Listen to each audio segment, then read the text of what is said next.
Hello' everyone সকলোকে স্বাগতম জনাইছোঁ এটি নতুন ভিডিঅ'লৈ।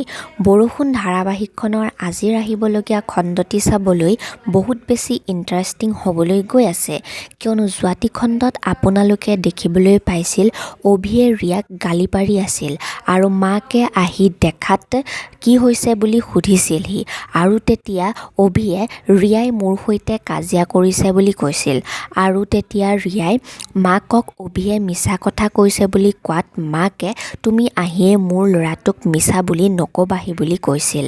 আৰু আনফালে দেৱযানীয়ে অৰ্ণৱ বহুত দেৰিলৈকে নহা দেখি চিন্তা কৰি ৰৈ আছিল।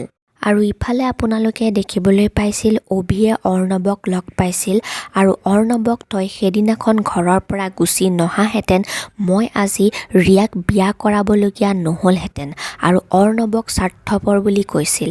আৰু অভিৰ কথাবিলাক শুনি অৰ্ণৱ বহুত বেছি আচৰিত হৈছিল আৰু অভিক কথাবোৰ বুজাবলৈ চেষ্টা কৰিছিল যদিও অভিয়ে কোনো কথাই শুনা নাছিল আৰু গুচি আহিছিল।